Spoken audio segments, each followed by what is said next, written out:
O clima olímpico perdurou até o mês de setembro com os Jogos Paralímpicos. Foi a primeira vez que os Jogos Paralímpicos foram sediados na América Latina e em um país lusófono.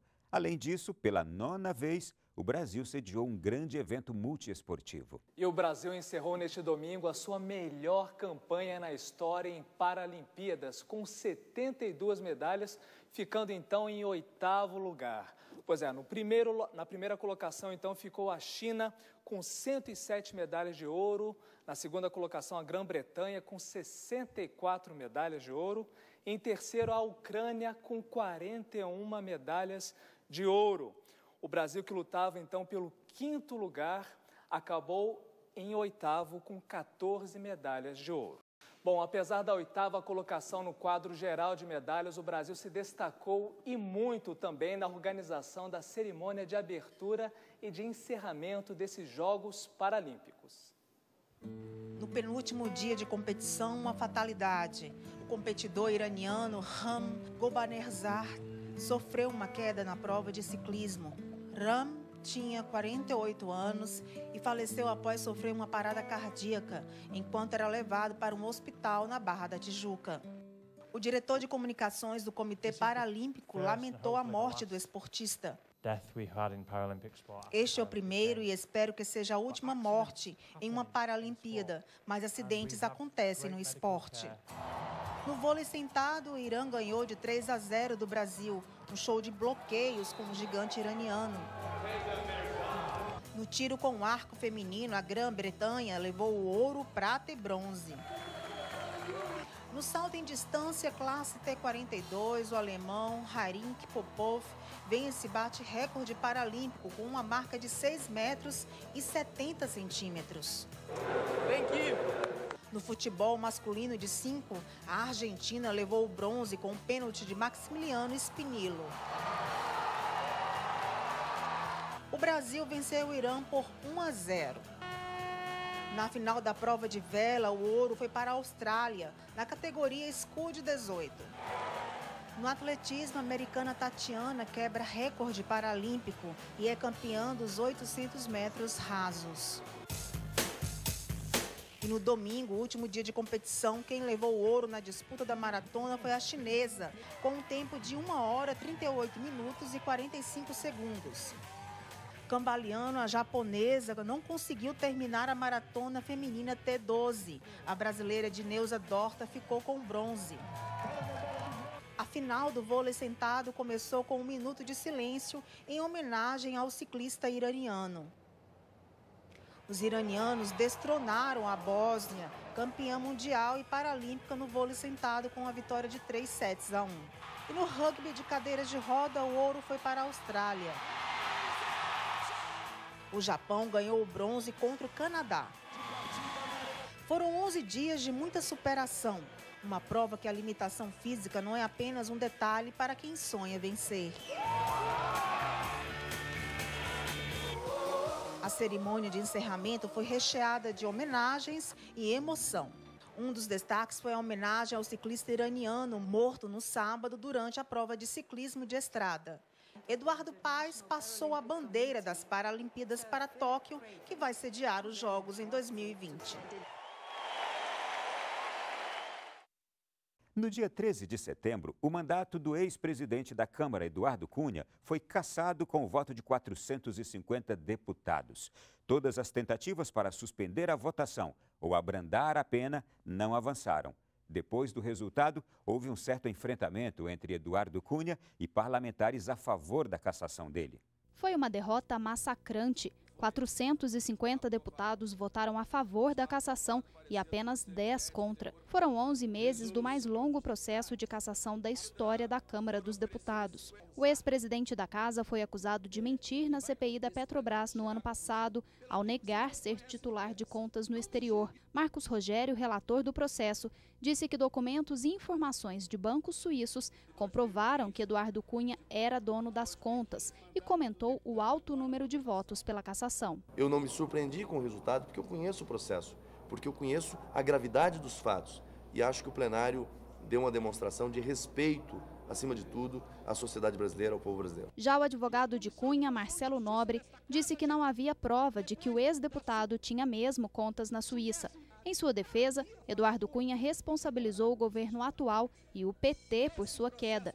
Disse que o processo contra ele era uma vingança por ter levado adiante o impeachment da ex-presidente Dilma. Estamos debaixo da vingança, do troféu que querem obter. Alguns sequer vão prestar atenção no que a gente está falando, vai esperar a hora de votar para ir embora, vai chegar lá e poder dizer no seu estado, votei para caçar Eduardo Cunha. Mas o discurso não teve efeito. Fica declarada a perda do mandato parlamentar do deputado Eduardo Cunha, por conduta incompatível com o decoro parlamentar, com fundamento no inciso 2º do artigo 55 da Constituição Federal. Sem o apoio de quase ninguém, Cunha ficou isolado e deixou o plenário escoltado e sob vaias e gritos de "Fora Cunha".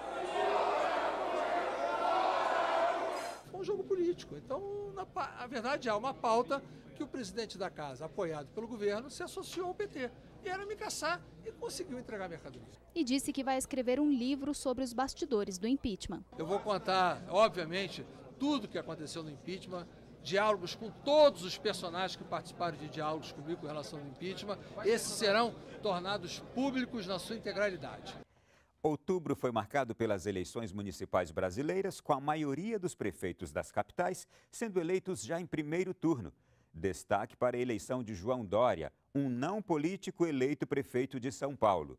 As eleições marcaram também uma nova supremacia partidária. O PT, envolvido em vários escândalos que culminaram no afastamento da ex-presidente Dilma Rousseff, perdeu apoios e força política. Foi o principal derrotado. Mas outras 3 siglas associadas à centro-esquerda, com maior representação na Câmara dos Deputados, como PSB, PDT e PCdoB, também recuaram no número de eleitos. No primeiro turno das eleições, no último dia 2 de outubro, muitos eleitores preferiram ficar em cima do muro ou nem votar.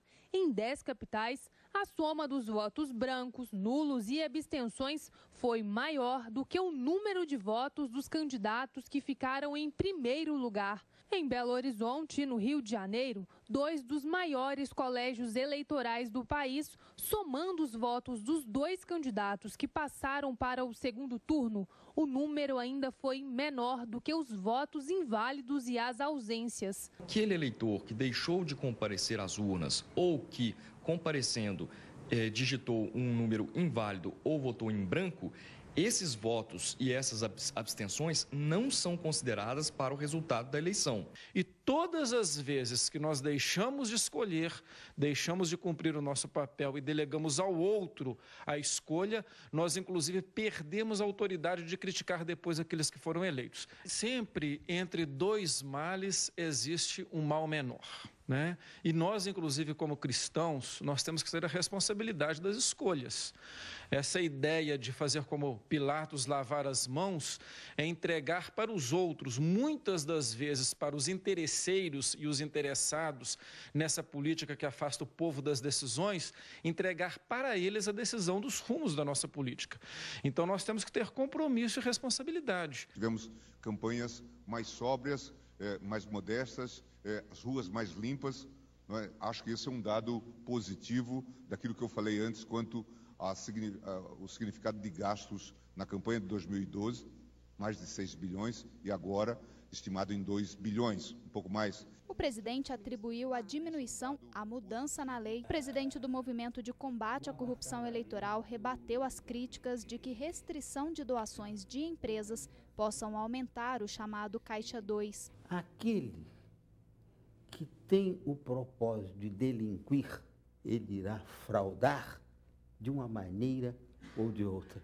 E é por isso, e por outras maneiras, e porque pessoa jurídica, e mais precisamente empresário, não vota, que muito bem o Supremo Tribunal Federal impediu a participação de empresas em campanhas políticas. Mas este consultor político diz que o que foi visto nessas eleições preocupou e que as mudanças feitas pela Justiça Eleitoral precisam sofrer ajustes para os próximos pleitos. Pessoas que são concessionárias de programas de benefícios, como Bolsa Família, fazendo doações para campanhas. Nós estamos vendo um número crescente de pessoas falecidas que estão fazendo doação para as campanhas.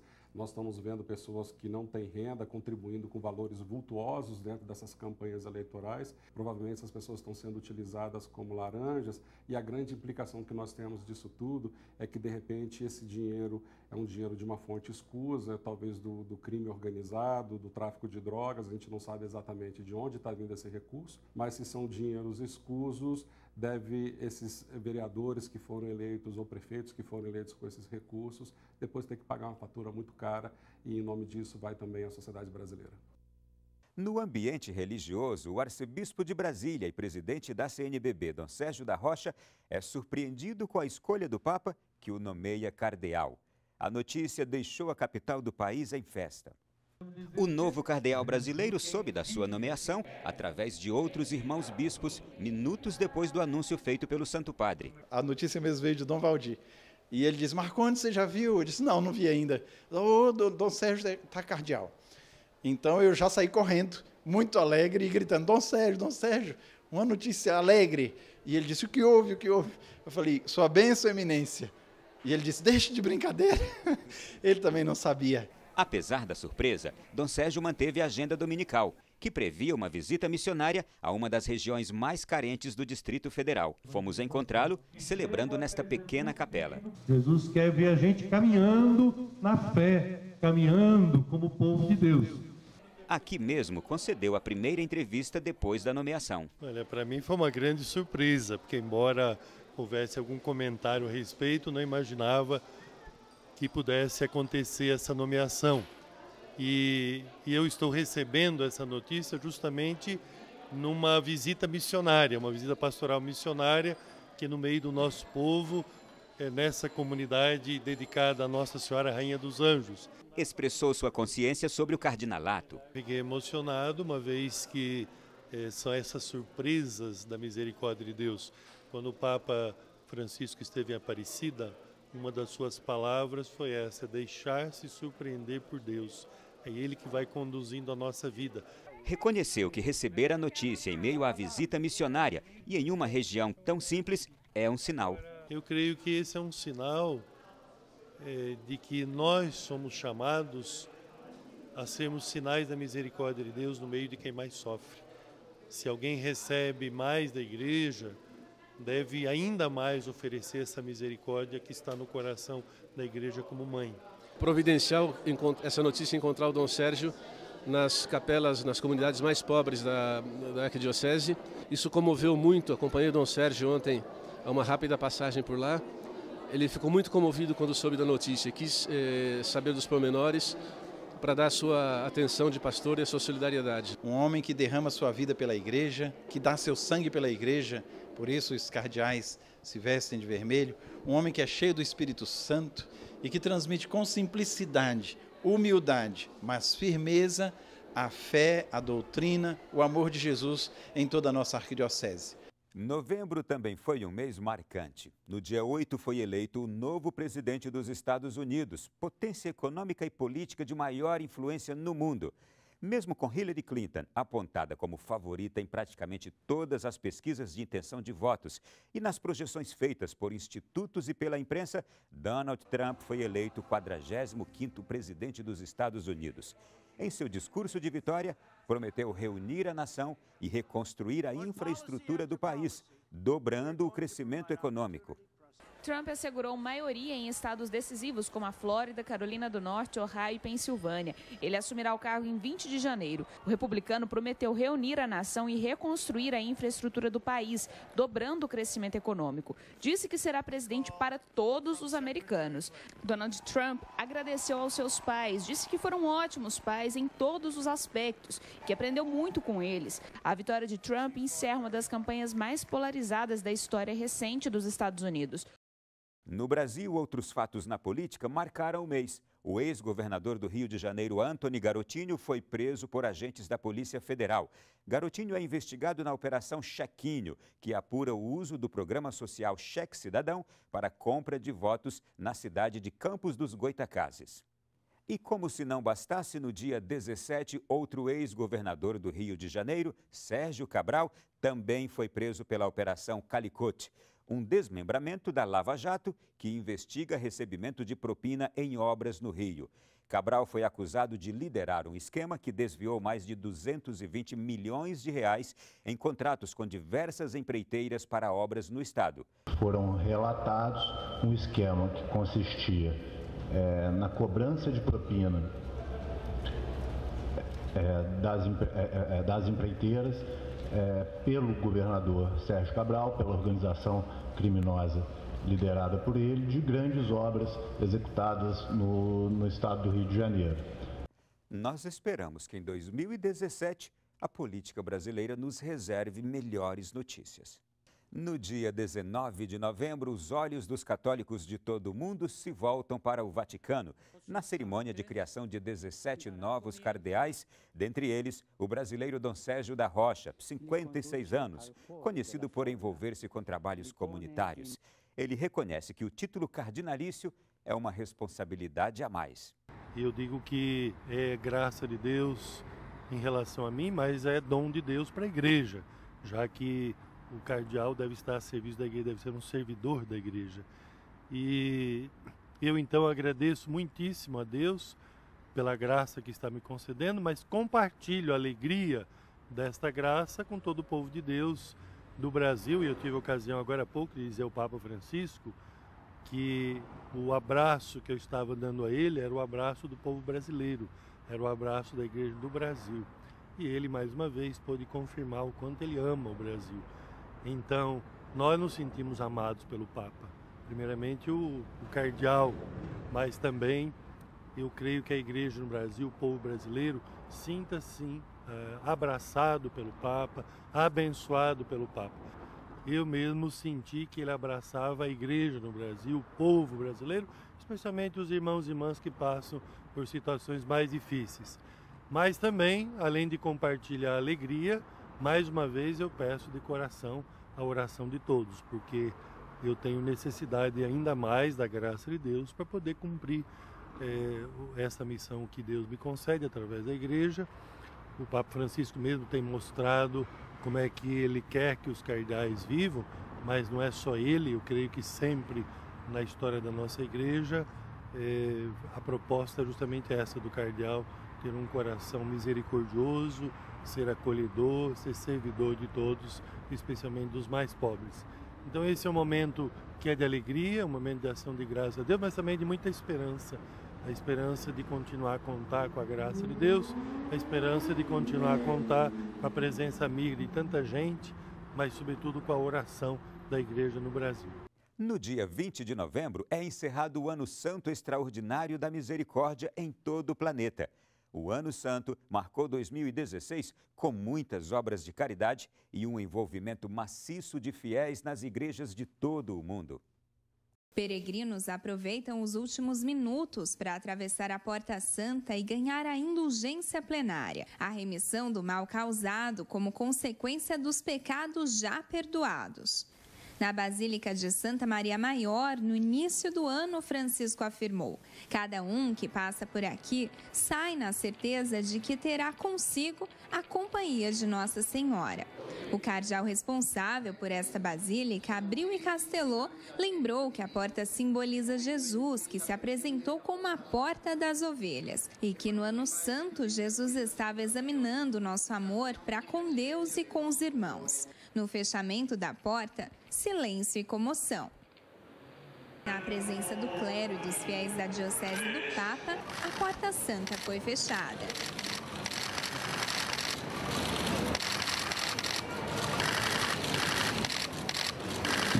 A sorte final do mundo não está nas mãos dos homens, mas na misericórdia de Deus. E este é o grande ensinamento do Ano Santo. Tempo favorável para a igreja que tornou mais forte e eficaz nosso testemunho como cristãos, afirmou o cardeal Vallini. Reforçou que misericórdia não é sinal de fraqueza, mas de força e generosidade, e que o fruto desse tempo é o cuidado para com os pobres. Na doação do amor está a plena realização da vida. Na Basílica de São Paulo, fora dos muros, na presença de quase 1000 peregrinos, a Porta Santa foi fechada pelo cardeal James Michael Harvey, antes da oração das vésperas. Na homilia, cardeal Harvey, à luz do Salmo, que diz a misericórdia do Senhor é eterna, explicou que a misericórdia de Deus não tem limites de tempo ou de espaço. É uma porta que nunca está fechada. Hoje fechamos solenemente a Porta Santa desta Basílica de São Paulo, apóstolo dos gentios. E, ao mesmo tempo, abrimos uma porta interior às próximas etapas do nosso caminho de fé, de esperança e de caridade. Na madrugada do dia 29 de novembro, uma tragédia abalou não só os brasileiros, mas o mundo inteiro. Um avião que levava a delegação da Associação de Futebol Chapecoense para Medellín, na Colômbia, caiu minutos antes de pousar no aeroporto. O time catarinense disputaria a primeira partida da final da Copa Sul-Americana. 71 pessoas morreram na queda do avião. Entre as vítimas estavam jogadores e membros da delegação do clube brasileiro, jornalistas que fariam a cobertura do jogo e membros da tripulação. Os desdobramentos da fatalidade perduraram até o mês de dezembro. O dia 30 foi marcado por uma homenagem emocionante no estádio do Atlético Nacional Medellín. A solidariedade às vítimas do acidente aéreo estabeleceu um elo emocionante entre brasileiros e colombianos.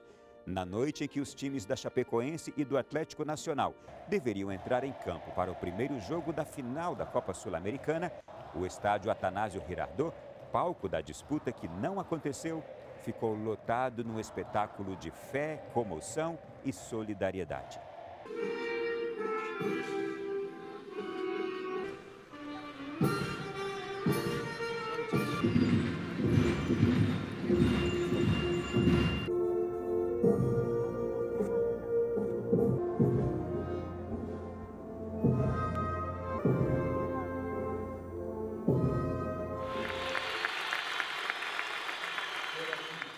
Dezembro começa triste. O Brasil e o mundo inteiro estavam chocados com o acidente envolvendo a delegação do time da Chapecoense.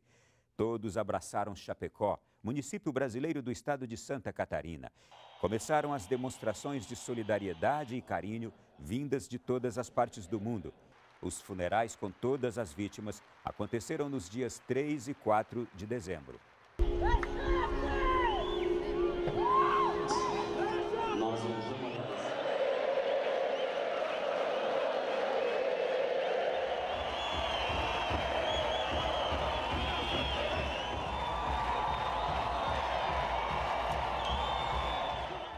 No dia 4 de dezembro, manifestações a favor da Operação Lava Jato e contra a corrupção aconteceram de forma pacífica e reuniram milhares de pessoas em todos os 26 estados e mais o Distrito Federal. Os atos foram registrados em 82 cidades e mobilizaram cerca de 75 mil pessoas, segundo a polícia, e 487 mil, segundo os organizadores. Vestidos de verde e amarelo e com as duas mãos para o alto, os manifestantes pediam as 10 medidas. Nós queremos as 10 medidas já! Os atos espalhados por todo o país foram organizados pelos movimentos Brasil Livre e Vem Pra Rua, com o apoio de grupos como o Limpa Brasil. Convocados pelas redes sociais, traziam na pauta o apoio à Lava Jato, a oposição ao desmonte do pacote do Ministério Público contra a corrupção, fim do foro privilegiado para políticos e a rejeição ao projeto de lei de abuso de autoridade que está em tramitação no Senado. Na mira dos protestos, Renan e Maia divulgaram nota e disseram que as manifestações são legítimas. Depois da primeira manifestação nacional durante o governo Temer, o Palácio do Planalto também divulgou nota. A força e a vitalidade de nossa democracia foram demonstradas mais uma vez. No dia 7 de dezembro, a ex-primeira-dama do Rio de Janeiro, Adriana Anselmo, esposa de Sérgio Cabral, também foi presa nos desdobramentos da Operação Lava Jato. O ministro do Supremo Tribunal Federal, Marco Aurélio Mello, concedeu liminar provisória para afastamento de Renan Calheiros da presidência do Senado. Renan não acata a decisão judicial e, um dia depois, o plenário do Supremo Tribunal decide manter Renan na presidência, porém sem direito à sucessão presidencial, mesmo estando na linha sucessória da presidência da República. Vergonha histórica para o STF. É assim que muitas pessoas encaram a decisão da Suprema Corte de manter Renan Calheiros como presidente do Senado. Nas redes sociais, uma enxurrada de fotos ironizava e desmoralizava o Supremo, indicando a superioridade política de Renan. A manifestação do senador foi por meio de nota, em que diz que é com humildade que o Senado Federal recebe e aplaude a patriótica decisão do Supremo Tribunal Federal. Eles são independentes, é o que determina a Constituição, mas há um comando que se impõe à observância dos três poderes da República, o convívio harmonioso. Os ministros decidiram por 6 votos a 3 que Renan Calheiros poderia ficar. Constitucional, seja por quem foi proferido pelo plenário do Supremo, em sua maioria. Essa questão de ter sido parcialmente acatada a liminar do ministro Marco Aurélio, isso também é algo absolutamente possível. Mas os ministros retiraram Renan da linha sucessória da presidência. O ano de 2016 foi desafiador e, ao mesmo tempo, resultante de muitas mudanças, principalmente no meio político. Na igreja, foi marcado por grandes notícias e momentos emblemáticos, como o Ano Santo. Esperamos que 2017 seja grandioso e que você e toda a sua família tenham muita saúde, a paz que vem de Deus e uma fé inquebrantável. Continue abrindo a porta da sua casa para nós aqui do Além da Notícia e de toda a Canção Nova, que todas as semanas continuaremos aí também junto com você. Bom sono, boa noite e um feliz 2017.